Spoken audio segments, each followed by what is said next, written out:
the Afterlife Symposium in Phoenix, and I'm sitting here with one of the founders who comes at the afterlife from the research perspective. So we're going to chat about that a little bit, which is a little bit different than some of the other interviews that we've had over the last few days.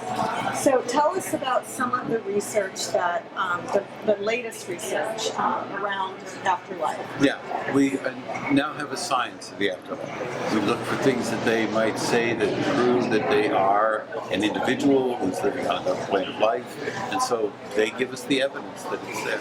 And how does that prove in terms of the information that they give? Mm-hmm. Obviously, if it's a deceased person and there's information that nobody else would know, that's one piece of evidence. Mm-hmm. But what other kinds of evidence do you look for? Well, and things that even they don't know. So we get information that the individual doesn't even know. And then we find out afterwards that it's validated, that they in fact found that that was true. They didn't realize it was true. So we're finding that that's true in instrumental transcommunication. And we have the recording. So we have a recording there. You can look back at it later on.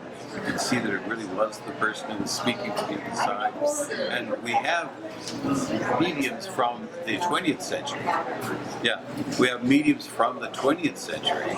And they then have whole recording. So we have an hour and a half of the recording in which the person from the other side is speaking to a loved one on this side. So it's like they're talking over the breakfast table. So there's no doubt about the fact that the loved one on this side is going to realize that they're speaking with their spouse or their child on the other side. And so then that's proof of the fact that that person is still alive, still very much in contact with them, and still loving and interested in their life. The other thing I find very interesting, because we've been working with mediums for a while and we do that work ourselves, the one piece of mediumship that we know the least amount about is physical mediumship, and we're talking to Scott later today.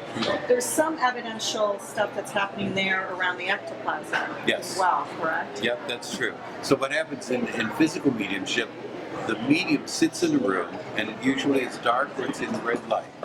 And the ectoplasm, which is the substance that comes out of the medium's body, then does things in the room.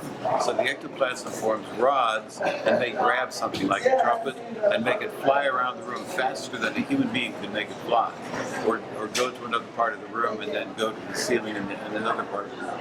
And so we know that there is something there that's going on that couldn't possibly be an individual in the room doing it. But then the ectoplasm also forms around the contours of the etheric body. The etheric body is kind of like the mind body or astral body. And so it forms around the astral body, and the person then materializes. So it actually is the person in the room. And they'll come over and they'll stand in front of an individual and talk to them. And I've had a discarnate person from who would materialize and put their hand over my head, and I could feel their hand on my head. And right next to me, in the same seance, a woman's son came through, and he talked to her for a period of time, was standing in front of her, materialized talking with her, and at the end of it then held her face in his hands and kissed her on the forehead. And so for a mother, that was an experience that she would never forget. But that you know that was true. Really it was life transforming. And so you know that it's true.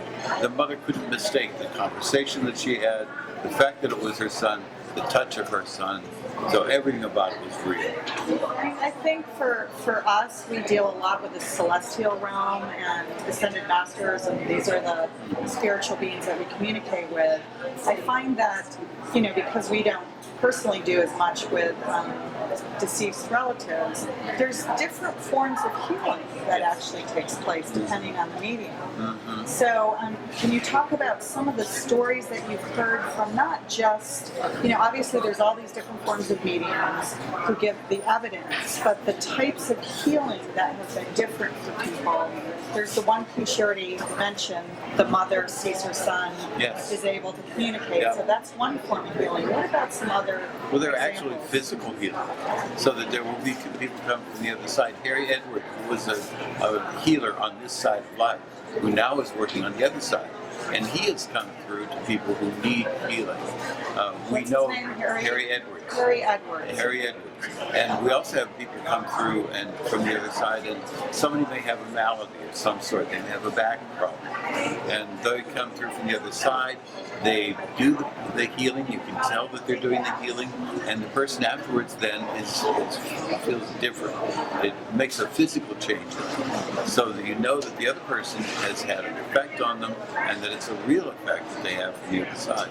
And I think, at least from what we've seen, that which is not talked about. It's starting to be talked about in medicine today, but the connection between emotional states and physical states, and that they're connected. And I know our spirit guides are always telling us, when I say, "Oh, do you mean physical healing?" and they laugh and they say, "There's no difference. They're connected." Yes, they're connected, right. And so what happens is that it has an effect on the person.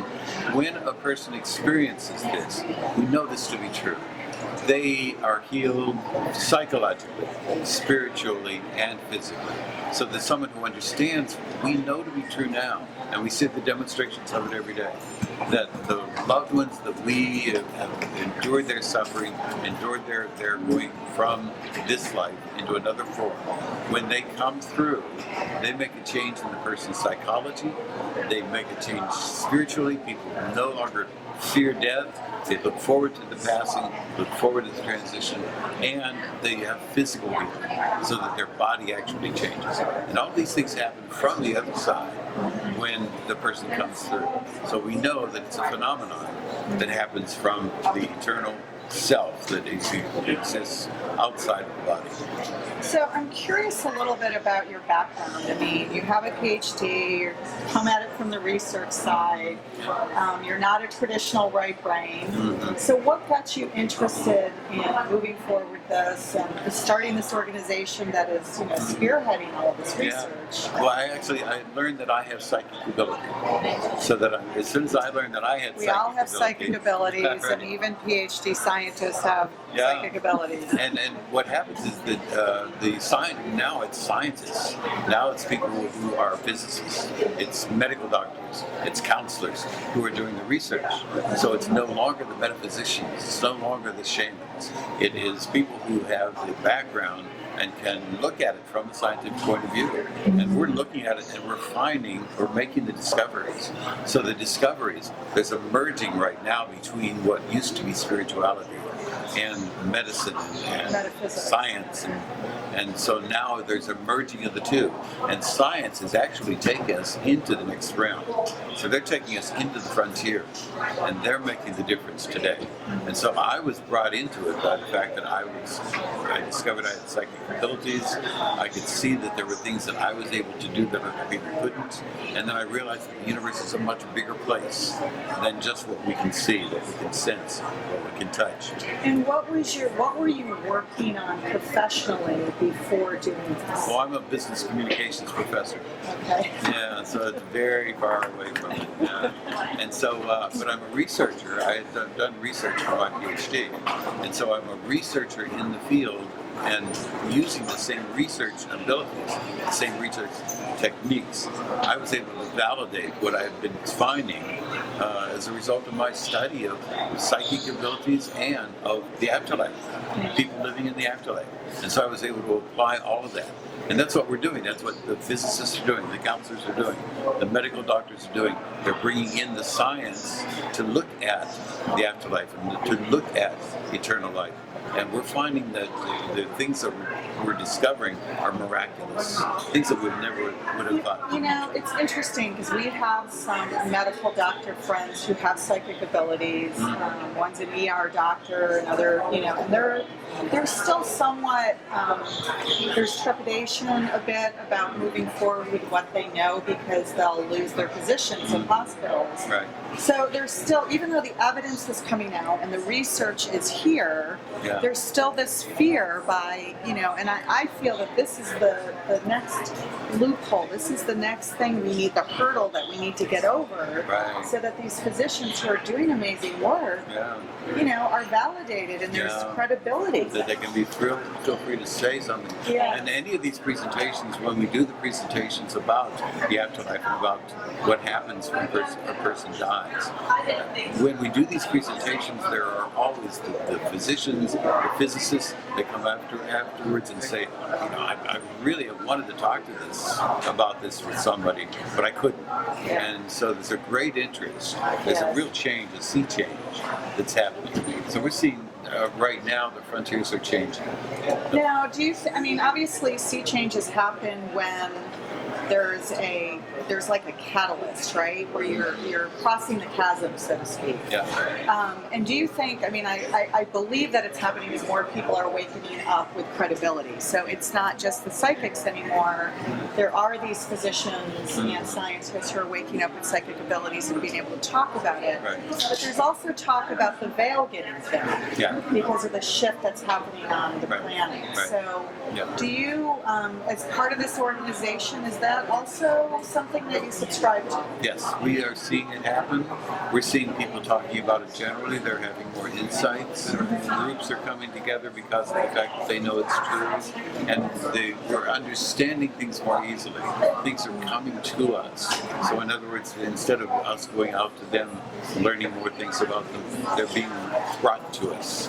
And so we're discovering things as a result of that. So we can see that the veil changing. And we know the general population is talking differently. Like everybody says, well, grandma has passed away, but we know she's looking down on us. And that's common now. So people realize that that's true, that the afterlife is real. And that